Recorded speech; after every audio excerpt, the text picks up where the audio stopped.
Gracias por haber regresado después del café, al llenar esta sala. Ya estamos verdaderamente enriquecidos por las cosas que hemos escuchado, sorprendidos por las biografías tan desconocidas y tan interesantes que hemos escuchado, y nos queda, pues no voy a decir lo mejor, pero otra cosa todavía más a la altura de lo que acabamos de escuchar, ¿no? Es un auténtico honor para mí, un placer enorme presentar y estar acompañada de estos grandísimos ponentes, grandes personalidades cada uno de ellos. Voy a presentarles muy brevemente porque su currículum, que hemos dicho antes, el currículum de todos los que se suben aquí hoy es impresionante.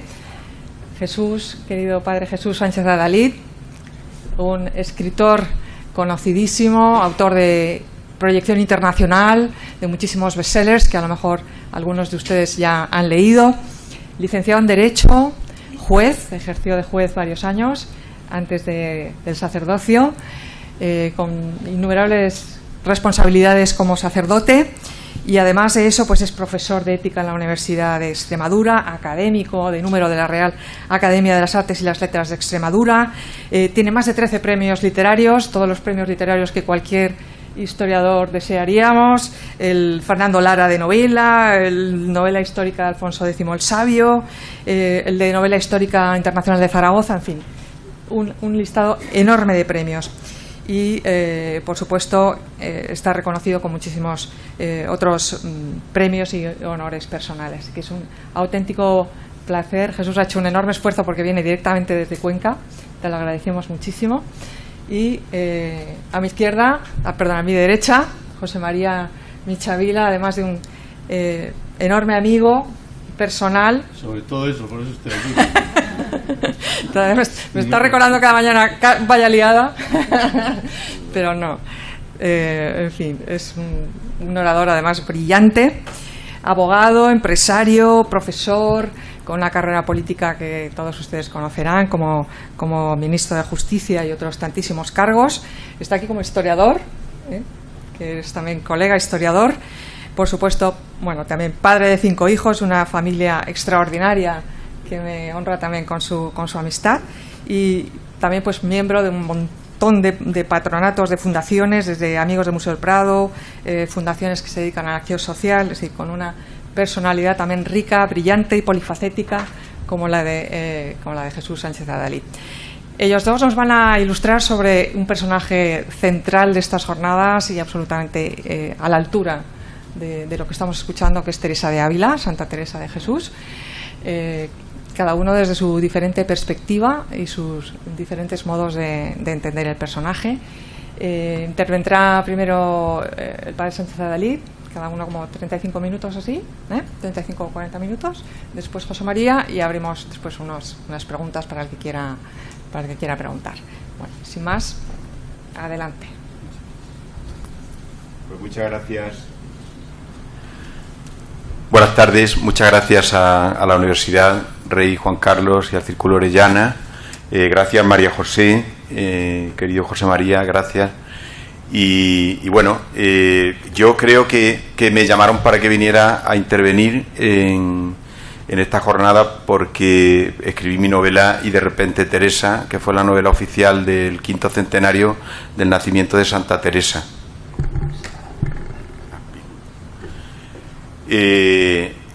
Entonces yo creo que es el motivo. No soy un experto en Santa Teresa, sí es verdad que he sido siempre muy devoto de la santa abulense, ha formado parte de mi vida, y cuando en el año 2012 pues me llamaron los superiores de la Orden de Carmelitas Descalzos para proponerme la posibilidad de escribir esta novela, pues aunque me lo pensé, porque los escritores somos, y yo particularmente, bastante reticentes a hacer trabajos de creación por encargo, y esto era un encargo clarísimo, ¿no? Pero bueno, yo lo sentí de otra forma. Me pareció que una figura, una santa, con una espiritualidad muy concreta, que había estado unida, como digo, a mi vida desde siempre, pues yo no le podía decir que no, y entonces acepté el escribir esta novela. Ahora, lo difícil era escoger la temática, porque tenía que escribir la novela oficial, la tenían que aprobar el Consejo Científico que estaba preparando todos los factos y todos los actos, congresos, etcétera, con motivo del quinto centenario de Santa Teresa. Se preveía la visita del Papa, como recordarán, que al final no vino. Por lo tanto, era una responsabilidad grandísima. Y hay una cosa que tuve claro desde el principio, como lector de la obra de Santa Teresa y muy amante de la figura, pues me parecía que era una usurpación el escribir una novela en la cual Santa Teresa apareciera como personaje principal, aunque tenía que aparecer como personaje principal. ¿Cómo resolvía yo este problema tan grande? Pues no quería que fuera Santa Teresa, porque Santa Teresa es autobiógrafa. Es decir, todo lo que cuenta es su experiencia personal. Su libro de la vida es su vida, ¿no? Ella cuenta las experiencias que ha tenido, sus sentimientos, sus movimientos, y así proseguimos con las fundaciones, con las moradas, su experiencia espiritual, y seguimos con todo el epistolario, que es interesantísimo, que es lo más desconocido, que está publicado y que es muy interesante. ¿Cómo voy a resolver esto? Necesitaba, porque me habían pedido claramente, no era una biografía, me habían pedido una novela histórica de las que yo hago, de las que tú haces, me decían. Y había que escoger el tema.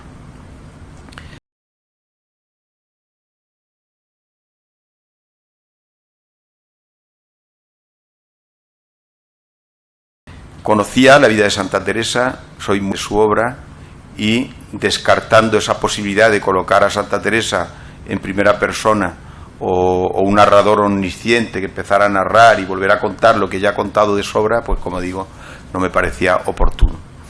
Entonces, leyendo y releyendo las biografías de Santa Teresa, me di cuenta de que había un aspecto de su vida que era el que más se estaba tratando por los investigadores últimamente, pero el más ignorado por los biógrafos tradicionales de Santa Teresa, que son los problemas que tuvo ella con la doctrina, es decir, con la Inquisición, los problemas doctrinales, que fueron realmente los verdaderos problemas de Santa Teresa. Cuando analizas en profundidad su vida y cuando la conoces bien, te das cuenta de que los grandes sufrimientos de Santa Teresa no provenían, como decían los hagiógrafos, de los viajes, de las enfermedades, de las contrariedades normales de la vida, ¿no? Sino que provenían realmente de que ella estaba viviendo una experiencia interior profundísima, muy difícil de comunicar con palabras, y aún así ella lo intentaba por todos los medios. Es una gran escritora, una comunicadora extraordinaria. Ella lo intentaba por todos los medios y no era comprendida. No era comprendida por muchos de los contemporáneos. Es verdad que algunos sentían profundamente con su obra, cada vez más, empezaban a pasar los libros de mano en mano, se recomendaban mucho, pero había quienes ya empezaban a sospechar, y esto ella la hacía sufrir. Y ahora voy a centrar porque la novela se llama, voy a centrar el tema porque la novela se llama Y de repente Teresa. Teresa aparece solo al final de la novela. Y los personajes protagonistas son todos aquellos que tuvieron que ver con ese contexto en el cual la obra de Santa Teresa fue analizada, mirada con lupa, si me permiten la expresión, hasta llegar a considerarla pues una obra permitida, o sea, incluso recomendada por la Iglesia. Pero el itinerario fue largo, fue muy largo, prácticamente desde el principio.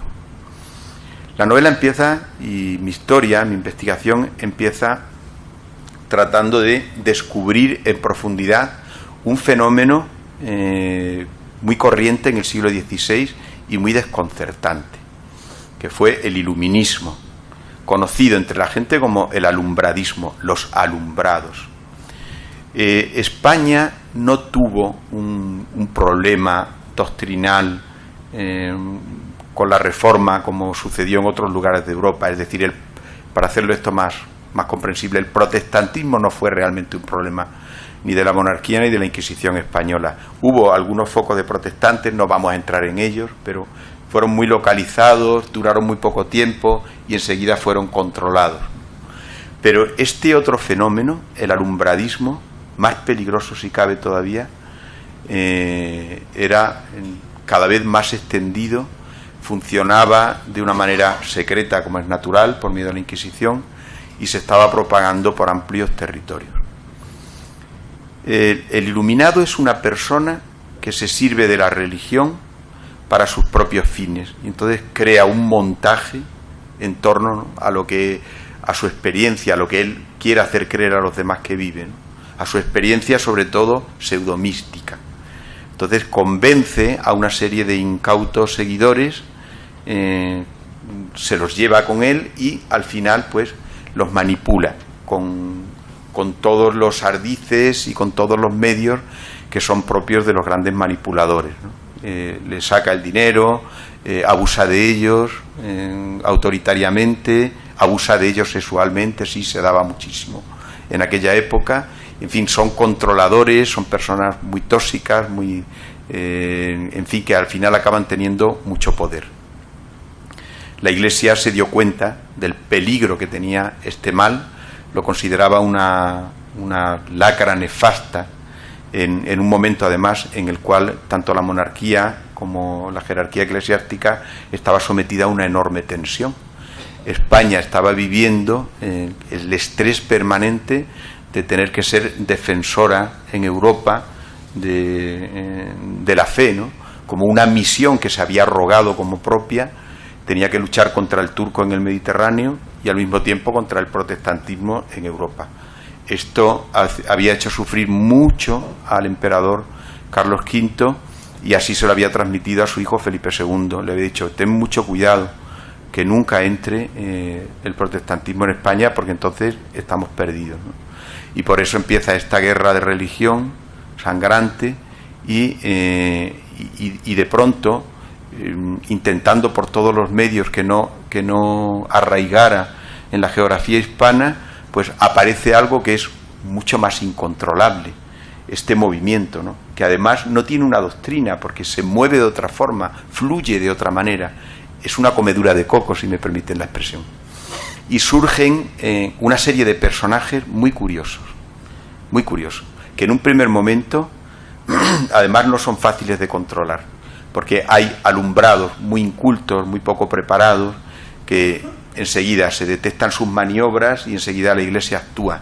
Pero hay otros que son más sutiles, más inteligentes y que además lo supieron hacer muy bien. Entre ellos estaba la Beata de Piedrahíta. Esta fue una monja que empezó a tener una grandísima fama de santidad, hasta el punto que la nobleza de su tiempo pedían que le bendijera un pañuelo o incluso que les hiciera predicciones sobre su vida.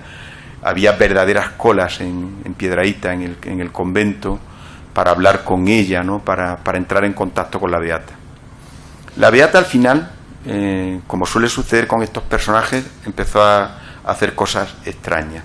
Hacía partidas de ajedrez a través de las cuales les averiguaba el porvenir a los que venían a visitarla,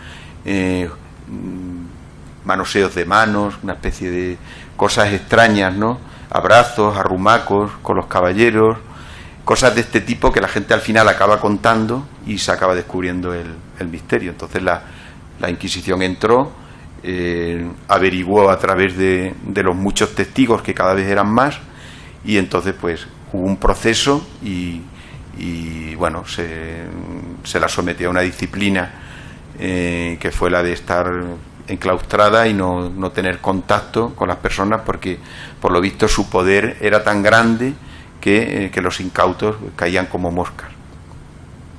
Un poco después, a mediados del siglo XVI, surge en Córdoba un personaje todavía más impresionante, que es Magdalena de la Cruz. Es una monja con verdadera fama de santidad. Está en uno de los conventos principales de Córdoba. Es una mujer que empieza a decir que tiene experiencias, que habla con la divinidad, que Jesucristo se le aparece. Después, de repente, no come, no se alimenta, nadie la ve comer. Esto impresiona mucho a las monjas del propio convento, a la superiora, porque dice que se alimenta de la Eucaristía. En aquella época, en el siglo XVI, no se comulgaba a diario, no había una comunión diaria como hay ahora, no era cuando se celebraba la misa. Entonces era muy difícil que esta mujer pudiera sobrevivir, ¿no?, de esta manera.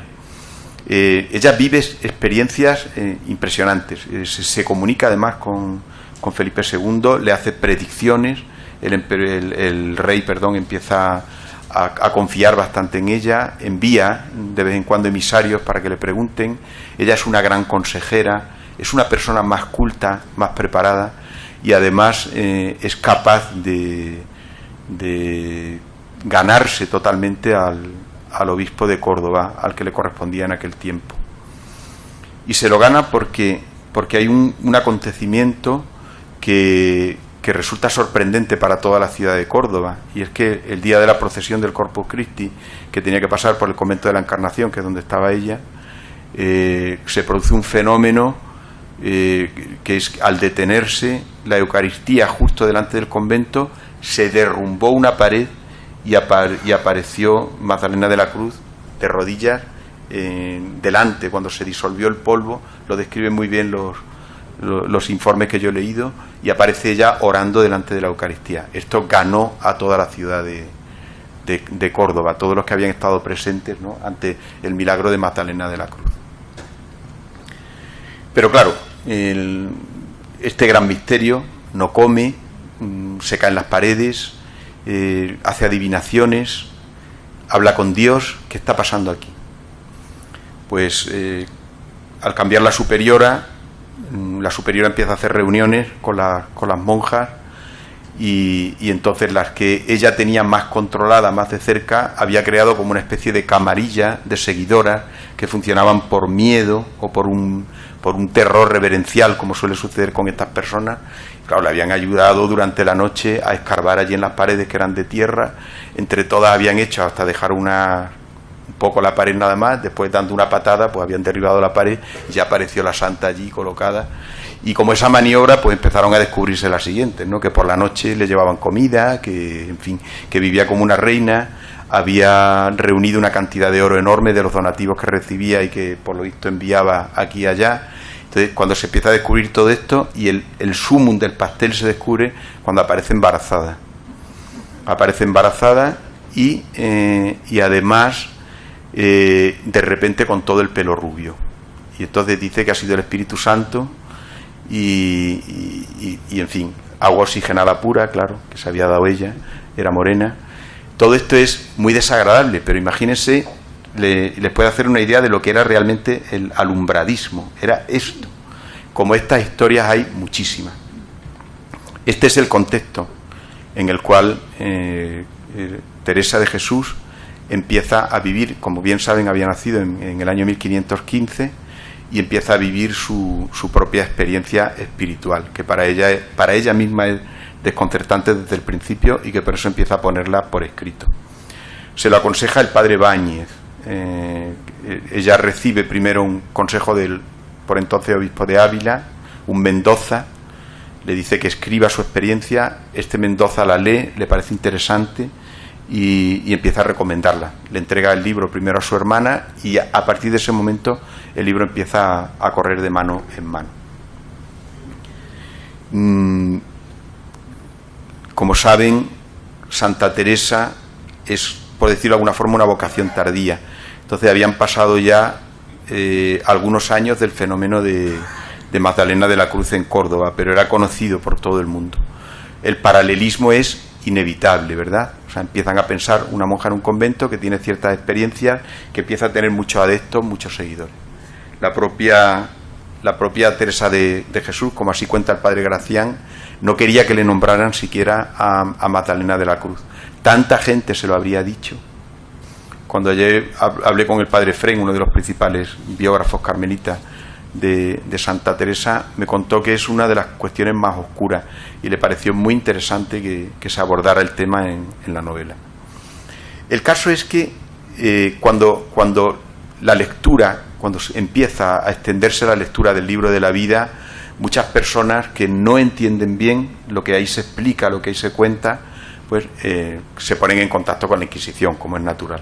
Entonces el obispo Mendoza, obispo de Ávila, tiene miedo por primera vez y le dice: vamos a recoger el libro, vamos a intentar reunir todas las copias que corren ya por ahí y deja de escribir de momento porque esto es peligroso. Este es el primer momento en el cual el Tribunal de Valladolid, según tenemos algunos indicios por algunas cartas y sobre todo por algunos documentos que son tangenciales, no pertenecen directamente, ¿no?, a Santa Teresa, pero en los cuales se hace referencia, empieza el primer miedo. El segundo problema surge en torno a la princesa de Éboli. Como saben, los Éboli y la casa de Alba mantenían una enemistad, algo muy frecuente entre estas familias de la alta nobleza, ¿no?, que se trataba de estar lo más cerca posible, primero al emperador y después al rey, en este caso a Felipe II.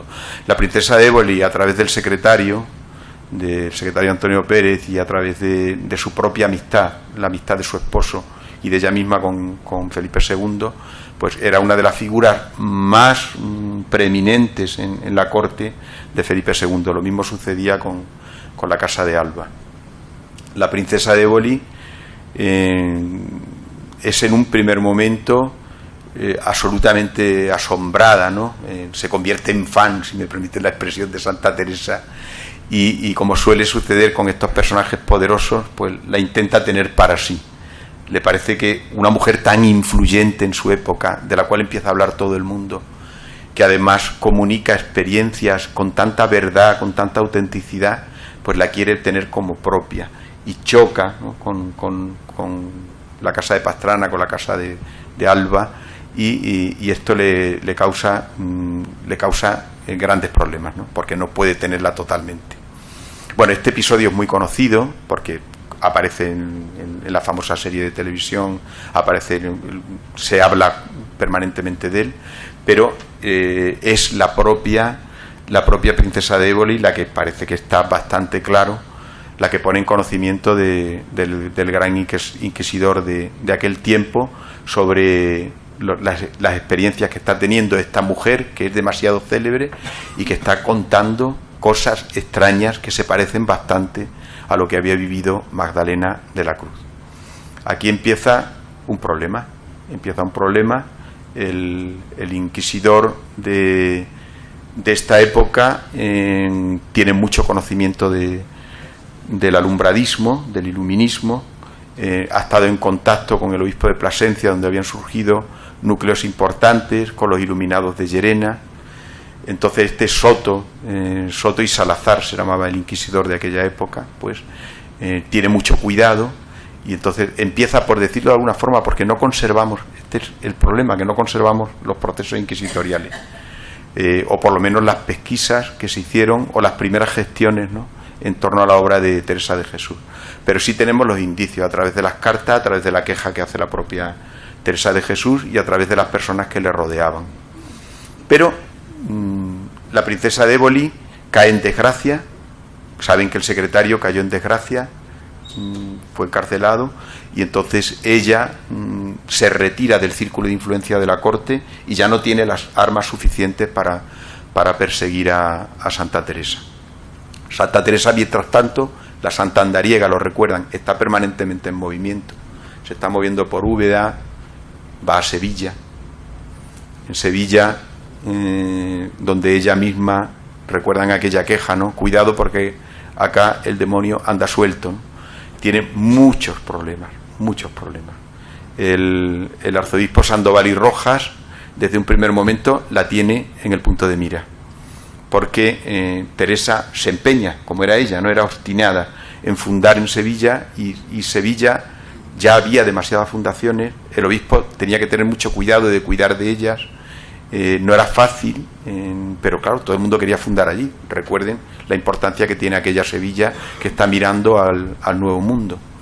Y como digo, Sandoval y Rojas pues es muy cuidadoso de su archidiócesis y sobre todo de lo que sucede en la ciudad de Sevilla. Aún así, Teresa se las arregla para fundar convento, y ahí le entra una dama de la sociedad sevillana que es María del Corro. Esta María del Corro es una mujer que quiere ser santa a toda costa, tiene una ansiedad enorme. Al oír hablar de Santa Teresa, pues entra en el convento. Pero es una mujer difícil, acostumbrada a hacer lo que ella quiere, difícil de someterse a la disciplina, y recuerden cómo había empezado la obra fundadora de Teresa. Teresa ingresa en un convento que estaba formado por doñas, damas de la nobleza segundona, que llevaban allá sus propias criadas, que allí les visitaban sus parientes, allí les visitaban la nobleza, y tenían muchos privilegios y muchas prebendas, ¿no? Y ella dice, esto no es, ella es la expresión ya está muy en desuso, pero una contrarreformadora, pero es una reformadora, o sea, quiere una nueva forma de vivir la vida religiosa, y por eso precisamente es tan obstinada y es tan... Entonces no se va a ir a Sevilla para salir de, permitan la expresión tan española, de Guatemala y entrar en Guatepeor, es decir, fundar allí un convento que fuera más relajado todavía del que ella se había salido para hacer la reforma.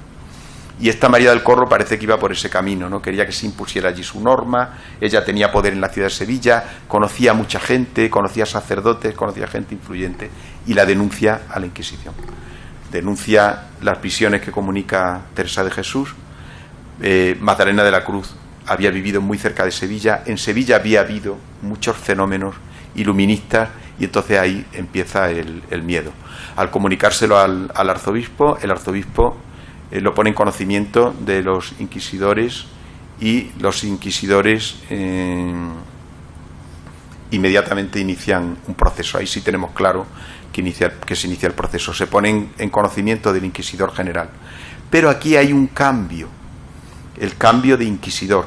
Entra como inquisidor el que era obispo de Cuenca, cardenal Quiroga, muy conocedor de la obra de Santa Teresa, muy lector de Santa Teresa y muy convencido.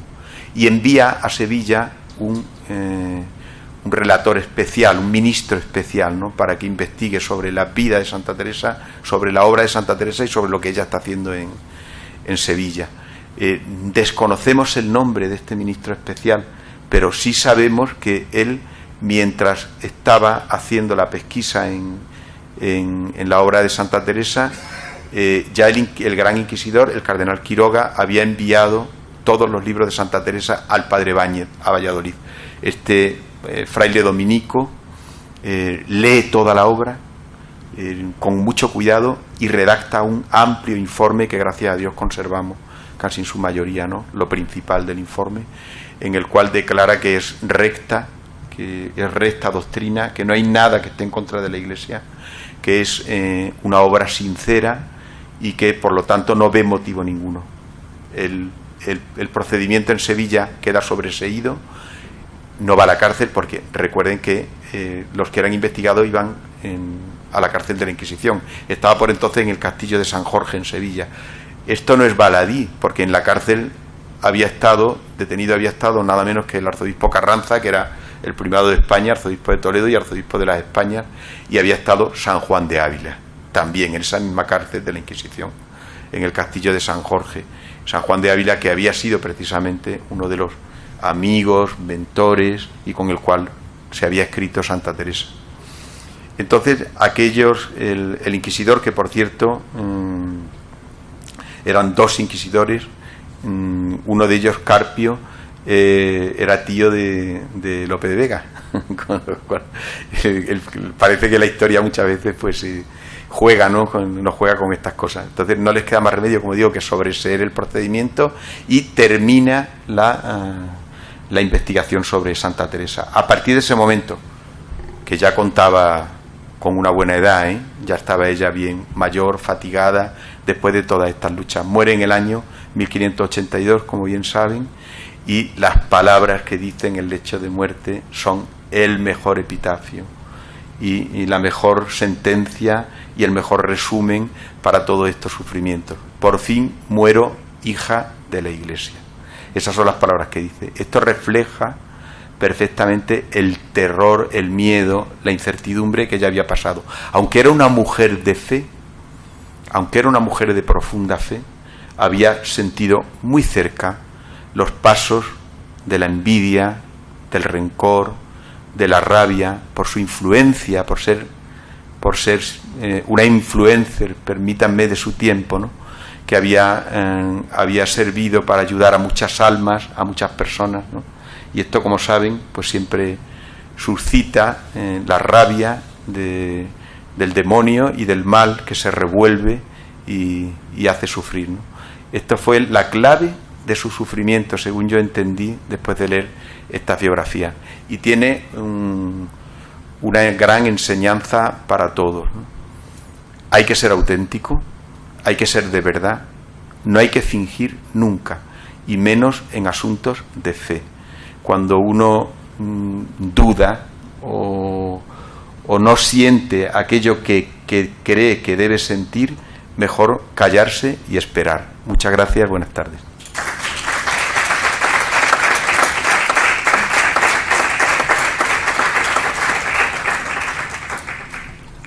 Muchísimas gracias. Bueno, fantástico el último mensaje sobre la autenticidad, que podemos poner perfectamente en conexión con un liderazgo auténtico y muy profundo, ¿no? Qué gran cualidad. Muchísimas gracias. Fantástico, Jesús. Muchas gracias. José María, todo tuyo. Adelante. Muchas gracias. Pues buenas tardes a todos, y la verdad es que yo estoy aquí porque soy amigo de Leticia Espinosa Monteros desde hace muchos años y de María Jesús Rubio.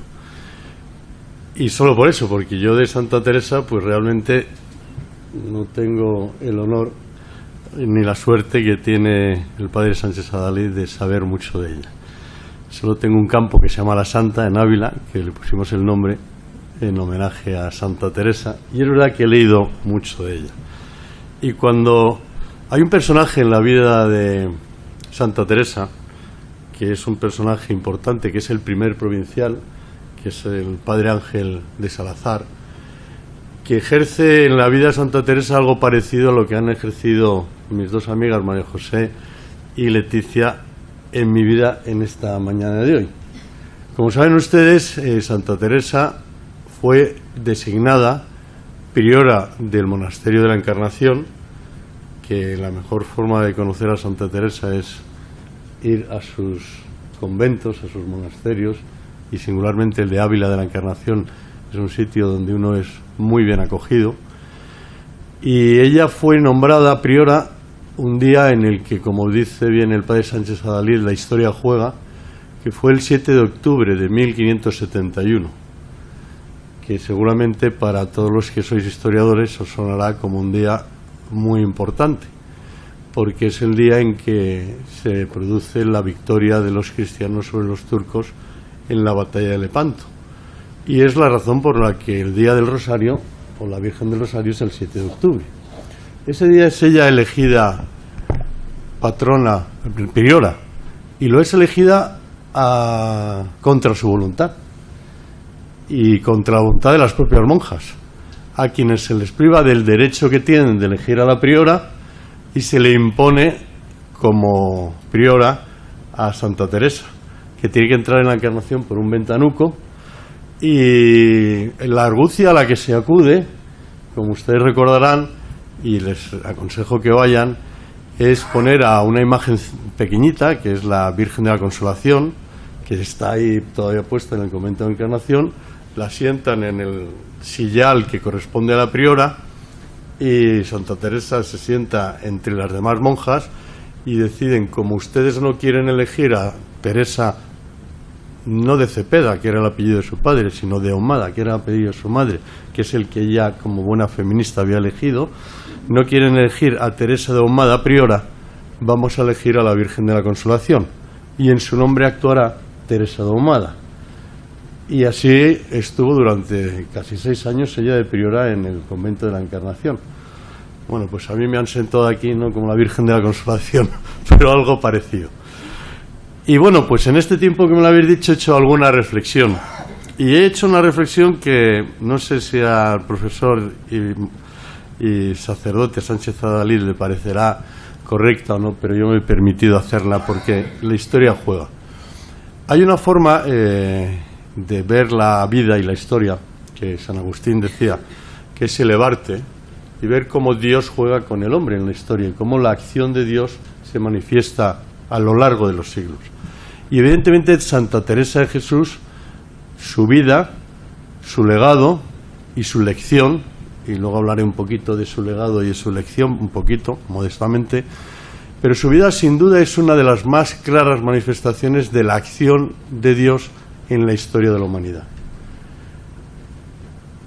La historia de la humanidad, como sabéis, está dividida en etapas, en eras, en prehistoria, historia, edad antigua, pero nuestra cronología tiene dos hitos que la marcan fundamentalmente. Un hito es el nacimiento de Cristo. La encarnación del Hijo de Dios marca el año 1, el siglo I de nuestra era.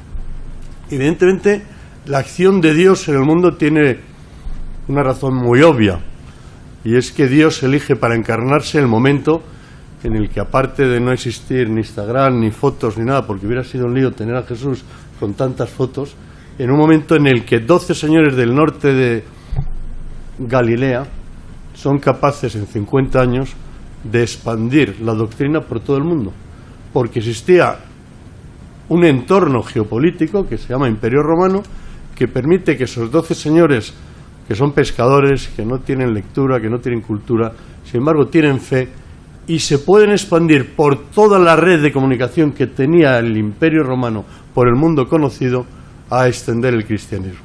Es decir, Dios se encarna cuando es posible hacer algo que antes no había sido posible, que es en solo 50 años difundir la doctrina que Cristo había traído a la tierra.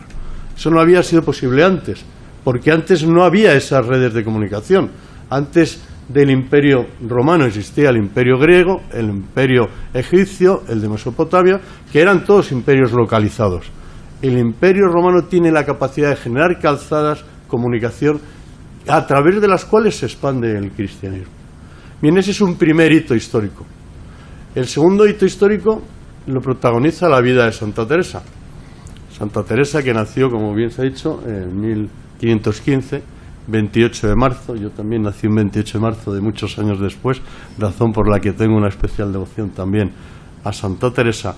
Santa Teresa es el único santo, junto con San Juan Bautista, cuya efeméride no se celebra el día de su fallecimiento. San Juan Bautista, saben ustedes que se celebra el día de su nacimiento, supuestamente. De todos los demás santos, su efemérides se celebra el día de su fallecimiento.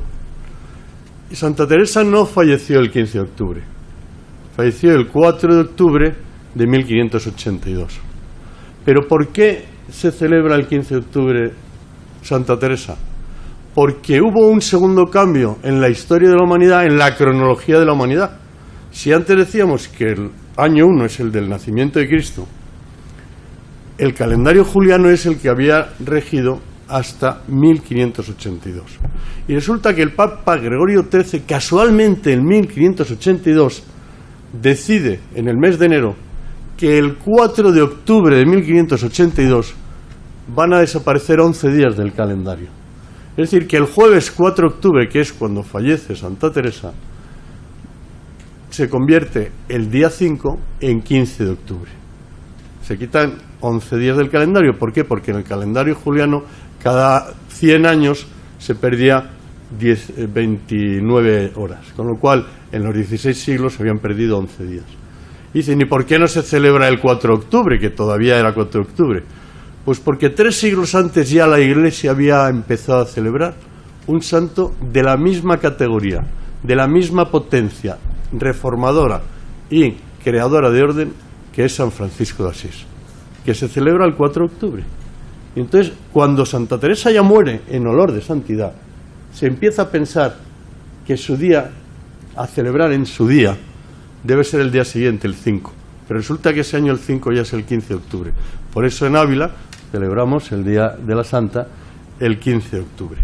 Bien, ese año, en ese siglo, estamos en el siglo de oro, como bien se dice. Santa Teresa vive en un entorno en el que, como bien ha dicho el padre, por un lado el mundo católico vive turbado por enormes problemas doctrinales, vive dividido. En ese siglo es precisamente pocos años, 2 años después de nacer Santa Teresa, cuando Lutero hace sus 91 proclamaciones y empieza el protestantismo, y en ese mismo siglo, en 1551, es cuando empieza el anglicanismo. Es decir, el mundo católico se divide en ese siglo, pero al mismo tiempo que se divide y tiene que soportar el desafío de la consistencia de la fe que quiere defender, como bien dice Felipe II en España, al mismo tiempo tiene un desafío que protagoniza en la historia de la humanidad la nación española, que es que toda una nueva parte de la humanidad que vive en América Latina pueda recibir lo que recibimos en Occidente a través de los primeros discípulos en América Latina a través de los españoles. Y eso lo hace en la época de Santa Teresa, entre otros sus propios hermanos, que todos ellos van a América Latina y todos ellos de una u otra manera siembran la fe en América Latina. Es decir, es una iglesia católica turbada, dividida, pero que tiene una obligación histórica, que es llevar a Cristo, a la religión católica, a todas las naciones de América Latina. Los españoles no hicieron lo que pasó en otros sitios del mundo, donde ya no quedan indígenas. Los españoles sembraron la doctrina, sembraron la verdad cristiana y se fusionaron con esas naciones que hoy son una fuente de cristianismo. A mí me encanta, hay veces que uno va a misa en España y te encuentras con gente que se queja de que tenemos un peruano, un chileno, un paraguayo o un filipino celebrándonos misa. Desgraciadamente, ojalá hubiera más vocaciones de hijos de nuestras familias, pero a mí que aquello que sembraron los españoles de la época de Santa Teresa dé frutos de que hoy vengan a cristianizar de nuevo Europa y España, pues yo creo que es algo a agradecer. Santa Teresa es muchas cosas. Es fundadora, es santa, por supuesto, es esencialmente religiosa. No sé, uno piensa en Mozart y piensa en que es esencialmente músico, y piensa en Einstein y piensa que es esencialmente físico. Y esto lo decía, creo que García de Cardedal, ¿no? Y uno piensa en Santa Teresa y piensa, es una persona esencialmente religiosa.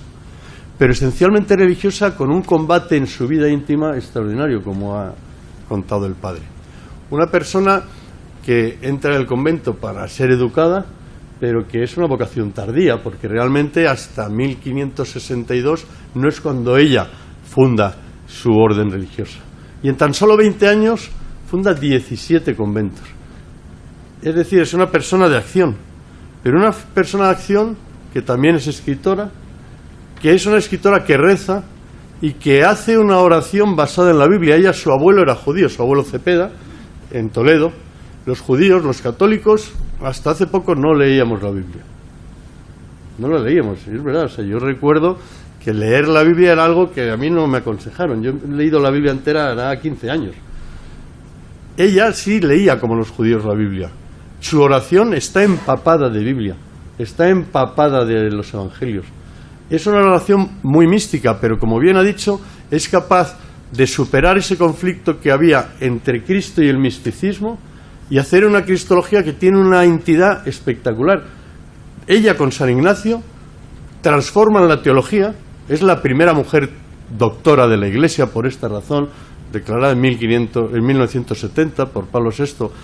Recomiendo la lectura de las palabras de Pablo VI en su declaración de doctora, que además está leyendo y se rectifica, dice: venimos a declarar doctora de la Iglesia por primera vez a una mujer, Santa Teresa, y se da la vuelta a sus palabras y dice: no venimos a declarar, porque es evidente que sus propias obras ya manifiestan que era doctora. Venimos a reconocer una verdad preexistente, y es que ella fue una gran doctora de la Iglesia. Y esa doctrina, yo de teología sé poco, alguna cosa estudié, pero tiene algo que es esencial, y es, junto con San Ignacio, decir, no hay Dios sin Cristo. Hay quien cree en Dios sin Cristo. Creer en Dios sin que Dios te deje creer en Él cuando Dios se ha hecho hombre a través de Cristo es prescindir de Dios. Y eso ella lo cuenta muy bien. Y además, ella dice, no hay Dios sin Cristo, pero Cristo hecho carne, la humanidad de Cristo encarnada. Y la humanidad de Cristo encarnada nos redime, lo que nos redime es Cristo encarnado, Dios hecho hombre. el sufrimiento de Cristo, su visión, su tiempo, su vida de silencio de 30 años, su vida oculta y sus 3 años de predicación y su pasión y muerte. Es lo que nos redime. Y como Cristo encarnado nos redime, y hace algo que también es pionero en la teología cristiana, que es al Hijo hecho carne, hay que quererlo a través de su madre. Y ella fomenta extraordinariamente la piedad en la Virgen y algo absolutamente novedoso, que es San José. Por primera vez, de verdad, se difunde el espíritu josefino, lo hacen las teresianas. Y ella pone a San José, de hecho su convento, la Encarnación es el convento de San José luego. San José, al que hemos celebrado los católicos hace 3 años, creo que ha sido, porque el tiempo pasa rapidísimo, las monjas carmelitas tienen la devoción a San José como uno de los ejes esenciales de su vida espiritual, cosa que no tenía el cristianismo hasta ese momento. Y a eso se une algo más, que es la devoción a la Eucaristía. Antes decía el padre, la Eucaristía era en la Iglesia algo infrecuente. No sé si era solo los domingos, una vez al año, por Pascua, Resurrección, pero era infrecuente. El hecho de que Cristo es el Hijo de Dios hecho carne, si Dios se hace carne, ¿cómo no se hace pan? ¿Y cómo no se va a quedar en la Eucaristía? Y la devoción a la Eucaristía es otra de las grandes misiones en la oración contemplativa de las contemplativas, de todas las órdenes religiosas, pero singularmente de las carmelitas descalzas, que rezan siempre y que hacen exposición al Santísimo de toda la vida los jueves, cosa que el Papa Juan Pablo II quiso que hiciéramos todos los católicos y que cada vez se hace más en las parroquias de Madrid. Tengo 5 hijos y los 4 mayores pues van a adoración al Santísimo en su parroquia, cosa que yo en mi parroquia no había hecho en la vida. Bueno, pues ella hizo de la adoración al Santísimo, de la Eucaristía también, un eje esencial de la doctrina cristiana, precisamente por ese reconocimiento de la cristología de Cristo encarnado, que si se ha encarnado también es capaz de quedarse en un trocito de pan acompañándonos. Su legado es evidente, es la doctrina, son sus obras. El otro día, haciendo un poco juegos, yo tengo un hermano que hace encuestas y hace estadísticas y tal, yo ahora soy el hermano de Michavila, no sé si alguno le han visto, pero es el de GAT3, y estaba con él haciendo tal, digo, oye, vamos a ver, en este momento hay 12.000 carmelitas, hay 4 generaciones por siglo, han pasado 5 siglos, pues quiere decir que por lo menos ha habido 400.000 carmelitas en la historia de la humanidad. Dice, hombre, pero pensando que ahora hay menos vocaciones que antes, seguramente habría más. Yo digo, bueno, pero ahora hay más población que antes. Entonces, lo que es evidente es que hay centenares de miles de personas cuya vida de oración, cuya entrega a los demás, la han hecho a través de la orden que ella fundó. En este momento hay, tengo por ahí apuntado, 850 monasterios de carmelitas descalzas. De los chicos no he logrado tener el dato. Y 12.000 carmelitas. Y en la historia de la Iglesia Católica, Santa Teresa fue la primera santa que tenía ese nombre. Pero a fecha de hoy hay 11 santas que llevan ese nombre y 25 beatas que llevan ese nombre. De las 11, una es directa, que es Teresa de Lisieux, y otra podemos decir que es nieta, que es Santa Teresa de Calcuta, porque es Teresa por Lisieux, pero que al final viene de Teresa de Ávila. Y luego, evidentemente, aquí con María José y Leticia no podemos dejar de mencionar a Edith Stein, que es Teresa, Santa Teresa, Edith Stein. Y quizás de su legado, no voy a decir más porque hay muchas cosas, pero sí una lección para nuestros tiempos, que es un poco como también acaba el padre. En los últimos, no sé, décadas, la Iglesia Católica o algunos católicos han entendido que la acción es la obligación del católico. La acción, sea con los pobres, o sea, la actividad, que te redime la actividad. Santa Teresa fue una gran activista, en 20 años fundó 17 conventos, no paraba de andar, pero era acción basada en la oración, acción basada en la vida contemplativa, acción basada en tener a Dios como raíz y traerlo a los demás. Muchísimas gracias, terminamos con esta emoción. Una diferente visión, ¿verdad?, de Santa Teresa, cada uno de vuestra sensibilidad, vuestra personalidad. que brilla a lo bestia. Bueno, abrimos un turno de preguntas para todo lo que queráis preguntar. Es vuestro momento. Bueno, pues primero de todo, bueno, felicitar al Círculo de Orellana por la oportunidad de organizar estas dos jornadas y sobre todo a los dos conferenciantes brillantes, a don Jesús y a José María, viejo amigo desde hace muchos años, por las brillantísimas conferencias. Me han encantado porque además ha sido curioso. El sacerdote ha hecho mucho más énfasis en la historia y el historiador ha hecho mucho más énfasis en mensajes con una carga de profundidad religiosa realmente apabullante, ¿no? Yo quería preguntaros, ha comentado José María, aunque usaba el término América Latina, que a mí no me gusta, que es afrancesado, yo prefiero hablar de América en general, o de Iberoamérica, o de Hispanoamérica, pero del legado español en América y lo que supuso en cuanto a evangelización, ¿no? Y a mí me ha llamado la atención una cosa, y tiene que ver colateralmente con la pregunta de Santa Teresa, pero es que no me resisto a haceros la pregunta a los dos brillantes historiadores y conferenciantes de hoy. En el libro último de Marcelo Gullo, donde bueno, pues se ataca, o mejor dicho, se vuelve a defender la falsedad de la leyenda negra, hay un documento al final del libro de Nada por lo que pedir perdón, muy interesante, que es Jorge Bergoglio, actual Papa Francisco, en el año 75 reconoce a la reina Isabel la Católica con la misión que hace en América. Yo le pregunté en una conferencia que dio en la Fundación Rafael del Pino por qué no avanzaba la beatificación de la reina Isabel la Católica, y nadie me supo contestar en público. Luego en privado me dieron una serie de respuestas que tienen cierta lógica y que por prudencia ahora aquí omito. Pero sí me gustaría conocer vuestra visión de decir, oye, ¿por qué razón una reina católica tan importante como fue la reina Isabel la Católica no ha podido prosperar la beatificación de la reina Isabel? Nada más que era eso. Muchas gracias. Pues yo me lo he preguntado también mucho y lo he preguntado mucho. Pues pesa mucho la expulsión de los judíos. Como es natural, ¿no? Entonces, la monarquía dio un paso importante, dándole la doble nacionalidad a los sefardíes, y yo estuve en ese acto, además, en el acto en el cual la corona le entregó la doble nacionalidad. A mí me invitaron las comunidades de judíos, no sé por qué, nunca he sabido por qué, y luego me invitó la Confederación de Rabinos al acto que tuvieron también en el Pardo, también con el rey. Era ya Felipe VI y salió el tema, lo estuvimos hablando. A ver, la expulsión no se puede juzgar con los ojos del siglo XXI, como no se pueden juzgar otras cosas, ¿no?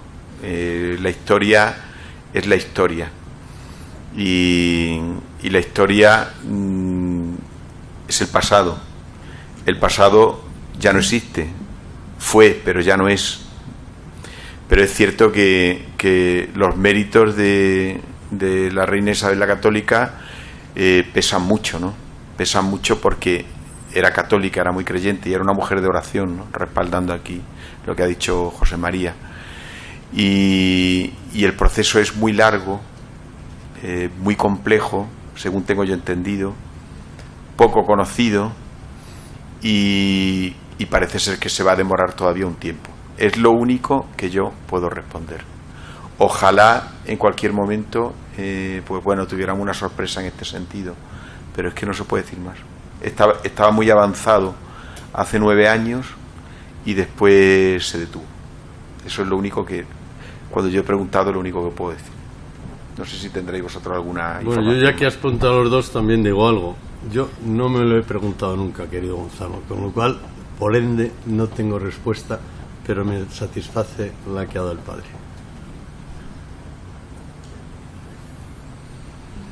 ¿Una pregunta más?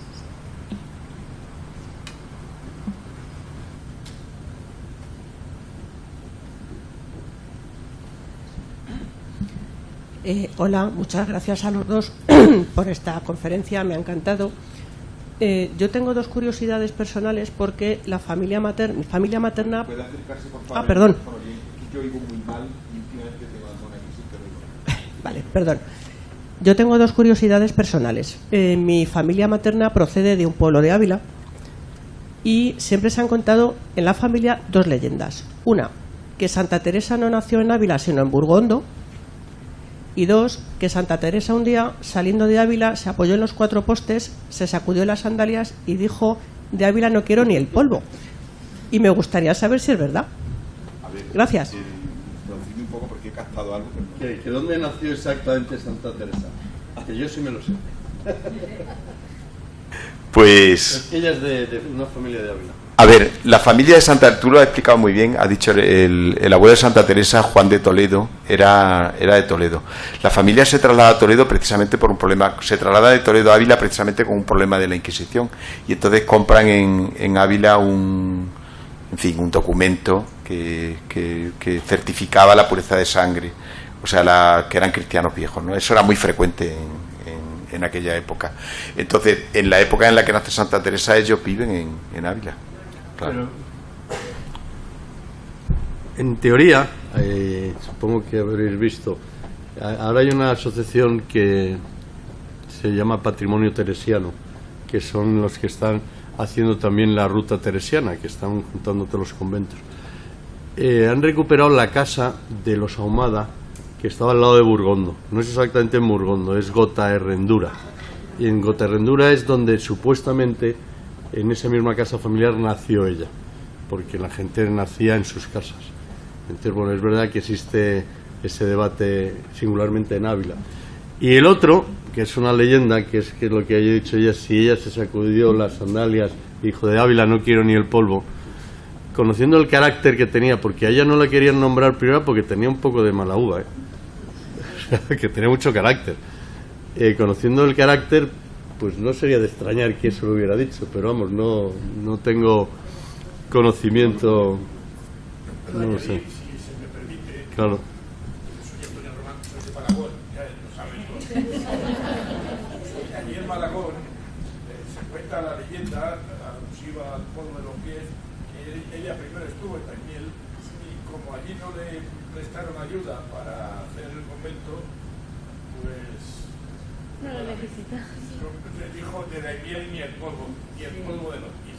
Esa leyenda yo creo que es una leyenda universal que no tiene ningún tipo de sentido, porque en realidad quien la buscaba era la duquesa de la Cerda, la que la quería buscar allí para que hiciera el convento en Málaga. Entonces, bueno, pues En todo caso, lo de quitarse el polvo de las sandalias es absolutamente evangélico, y lo dice el Evangelio, con lo cual... tiene explicación para ello, pero que vamos, forma parte de esa leyenda folclórica que han hecho, sobre todo si son de los pueblos de al lado y no del mismo. Eso es el chauvinismo, ¿no? Que casi todos los pueblos y las enemistades entre unos pueblos y otros. ¿Alguna pregunta más?